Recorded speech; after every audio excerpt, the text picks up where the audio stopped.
Senhor meu Deus Todo-Poderoso, ao iniciarmos este estudo, dá-nos discernimento para compreender os teus caminhos e humildade para obedecer à tua voz.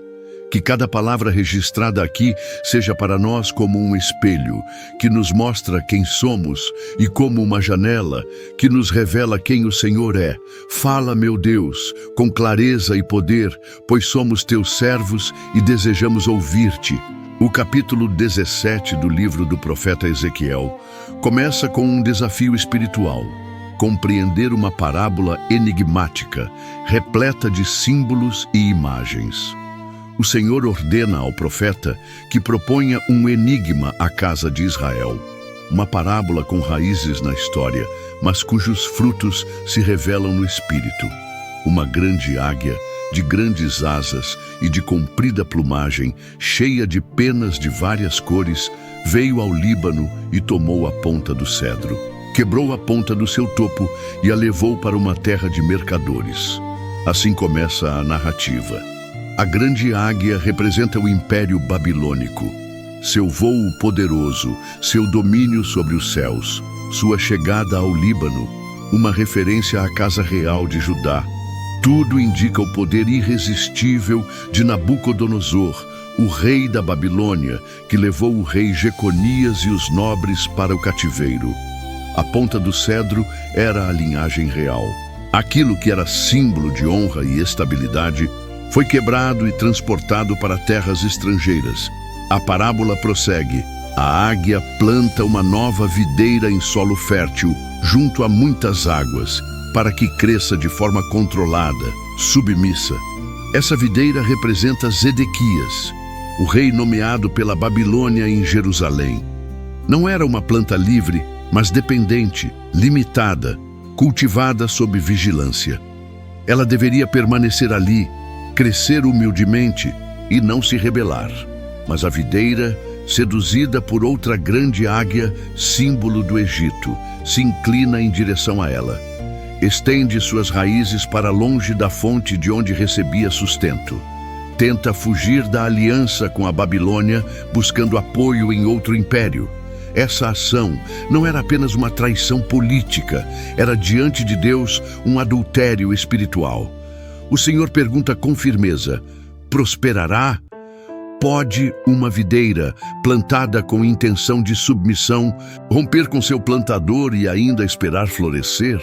Pode alguém quebrar uma aliança e ainda colher frutos? Deus responde que essa videira será arrancada, murchará e seus galhos secarão ao vento oriental. O juízo virá com força do próprio deserto. Essa parábola é mais do que um aviso para reis, é um retrato da infidelidade do coração humano. Quantas vezes o Senhor nos planta com cuidado, com propósito, em solo fértil e junto às águas, mas nosso coração se volta para outras alianças? Quantas vezes trocamos o lugar da obediência pela ilusão da independência? Assim como a videira, nos inclinamos para o lado errado, abandonamos a fonte, confiamos em promessas vazias. O Senhor nos pergunta hoje: prosperarás? Pode alguém romper com o Senhor e esperar paz? Pode alguém desprezar a aliança e manter a bênção? A resposta é clara: a rebelião não dá frutos. A desobediência seca raízes. A falsa esperança leva ao cativeiro, mas há misericórdia até mesmo na denúncia. O Senhor fala porque ainda deseja restauração. Ele não se cala, mesmo diante da rebelião, porque ainda está disposto a redimir.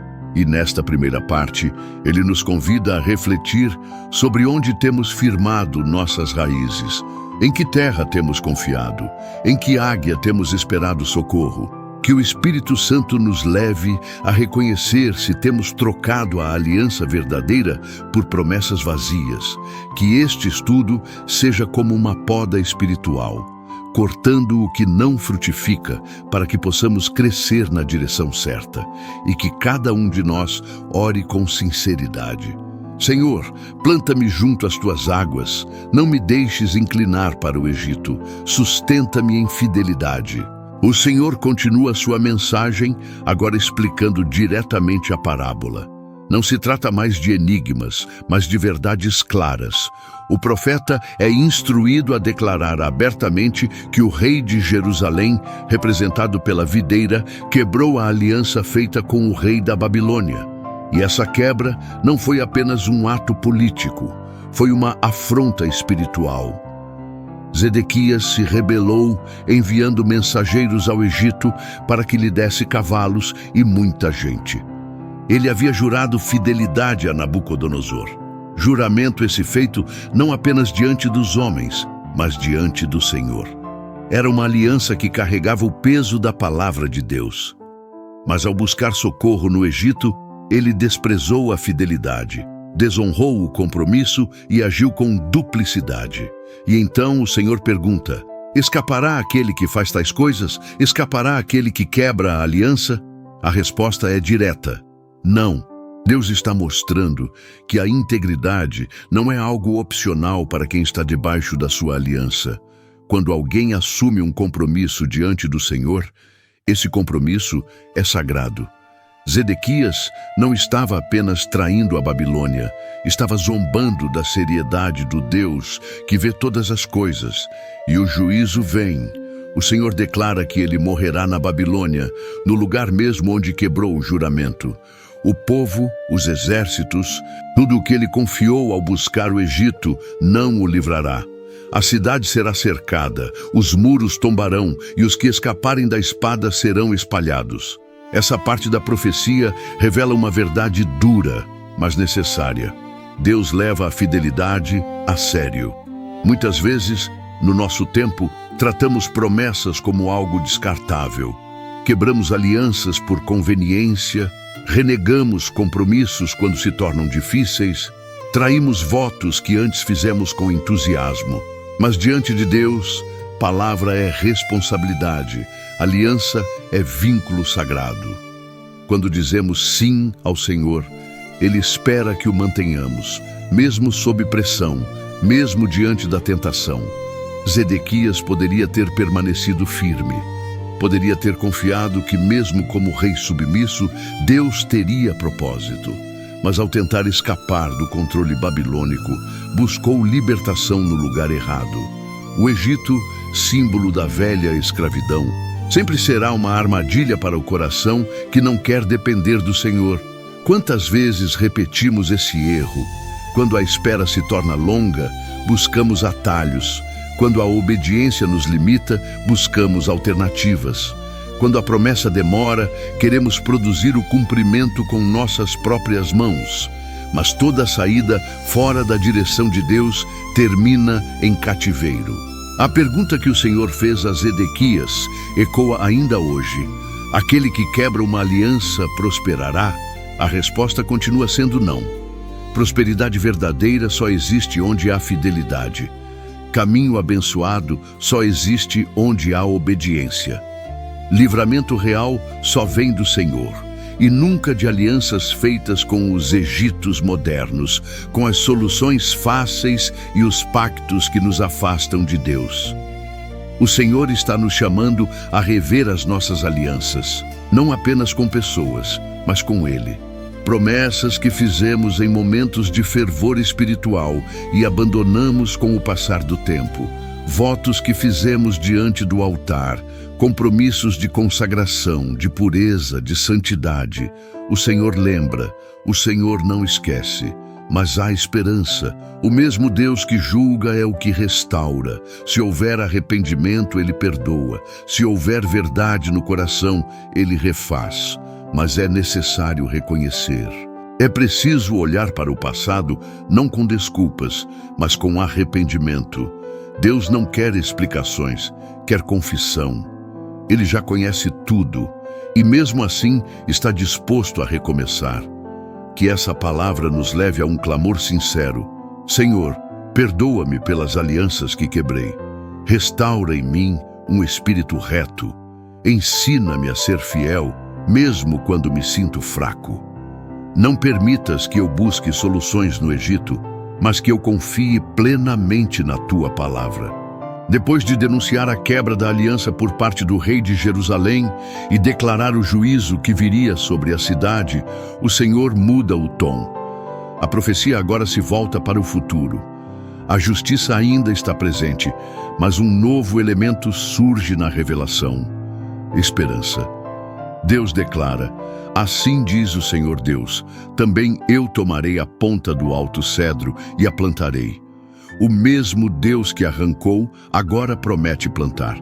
O mesmo Deus que cortou, agora anuncia restauração. O Senhor não abandonou seu propósito. Ele está apenas recomeçando da maneira correta. Não com alianças políticas, não com soberba ou rebelião, mas com fidelidade à sua palavra. O Senhor diz que tomará um renovo da copa do cedro e o plantará em um monte alto e sublime. Essa imagem carrega uma profundidade espiritual extraordinária.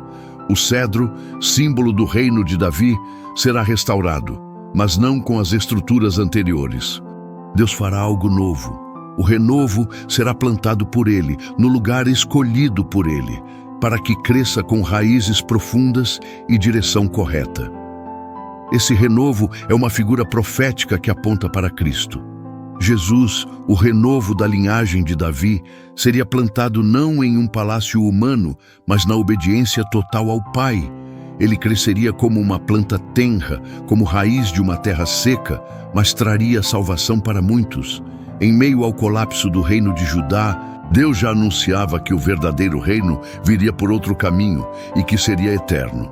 O texto diz que esse renovo se tornará um cedro excelente, debaixo do qual habitarão toda a sorte de aves. À sombra dos seus ramos habitarão todos os seres. A imagem é gloriosa. Fala de abrigo, de refúgio, de provisão. Esse novo reino não será exclusivo, limitado a um povo ou a uma linhagem humana. Ele será amplo, acolhedor, aberto às nações. Nele, todas as aves do céu, símbolo das nações, poderão habitar. E então o Senhor declara: eu, o Senhor, abati a árvore alta, exaltei a árvore baixa, sequei a árvore verde e fiz florescer a árvore seca. Essa é a assinatura de Deus. Ele é o Deus que derruba o soberbo e levanta o humilde, que fecha os caminhos do rebelde e abre portas para o quebrantado, que abate reinos construídos em vaidade, mas planta o seu reino sobre fundamentos eternos. Essa mensagem traz consolo e temor ao mesmo tempo.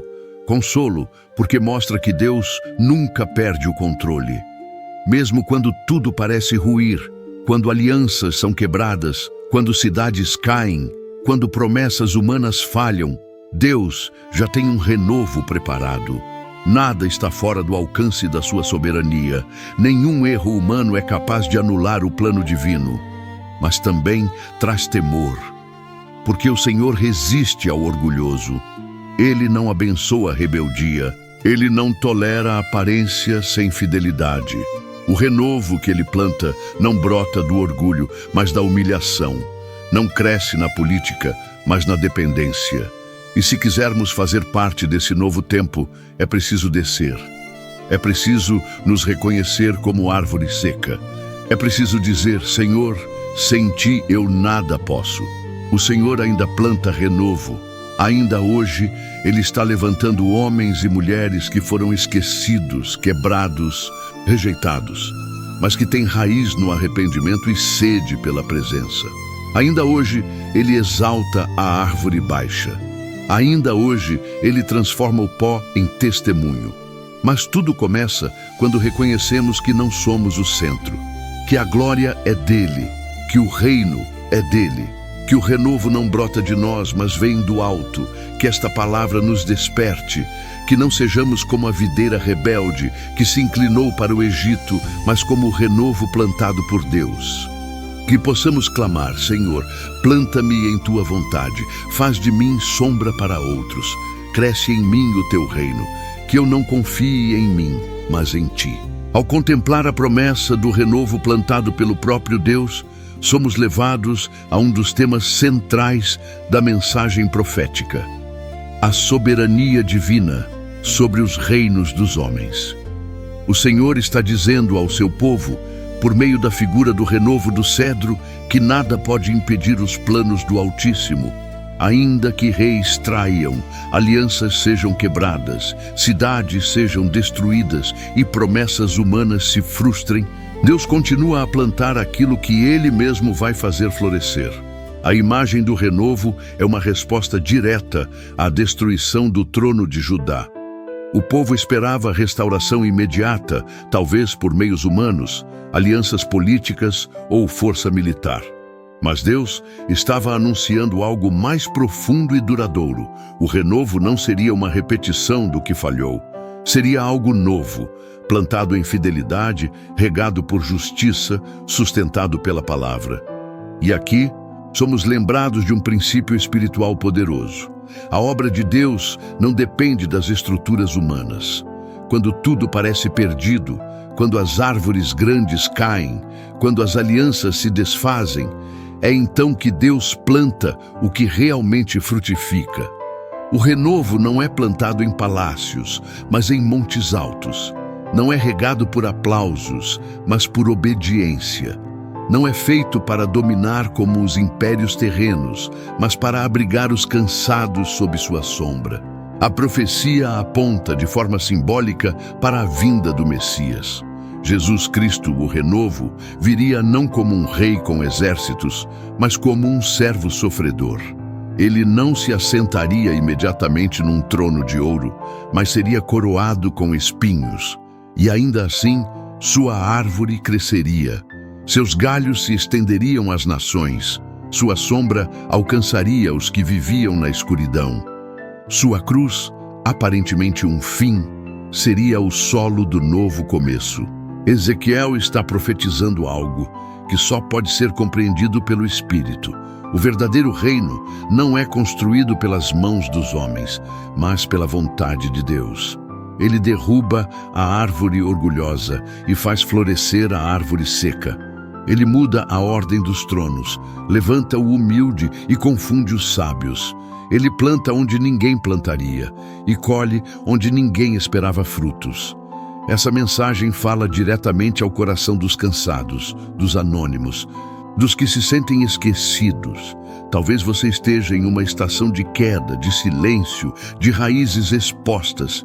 Mas se você estiver nas mãos de Deus, saiba, Ele pode te plantar outra vez. O que parecia fim pode ser recomeço. O que parecia morte pode ser renascimento. O que parecia perda pode ser o início de uma árvore que dará sombra a muitos. Mas é preciso confiar no processo. O renovo cresce devagar. As raízes se aprofundam antes que os galhos apareçam. Às vezes o solo parece seco e o céu fechado. Mas Deus é fiel ao que planta. Se Ele te colocou ali, é porque há propósito. E se Ele está te podando, é porque há frutos à frente. Aos olhos humanos, tudo o que sobrou foi um galho. Aos olhos espirituais, é o início de uma promessa eterna. Por isso, não despreze os pequenos começos. Não rejeite a estação de crescimento lento. Deus está fazendo algo. Ainda que não seja visível agora, ainda que pareça discreto, Ele está trabalhando. O reino está crescendo, não nas manchetes, mas nos corações que se rendem. Que possamos orar assim: Senhor, planta-me onde quiseres. Mesmo que pareça pequeno, mesmo que ninguém veja, mesmo que leve tempo, eu confio no que o Senhor está fazendo. Não quero ser árvore grande aos olhos do mundo, mas renovo fiel nas tuas mãos. O capítulo termina com uma declaração enfática do próprio Deus. Eu, o Senhor, o disse e o farei. Essa é a âncora da profecia. Tudo o que foi anunciado, o juízo contra a rebelião, a promessa do renovo, a reversão das árvores, não depende da força humana, nem da diplomacia dos reis. Depende unicamente da fidelidade de Deus à sua palavra. O Senhor deixa claro que Ele é quem levanta e derruba. É Ele quem seca ou faz florescer. É Ele quem planta e quem arranca. Isso não deve gerar medo no coração do justo, mas confiança reverente. Porque saber que Deus tem o controle de tudo é a maior segurança que podemos ter.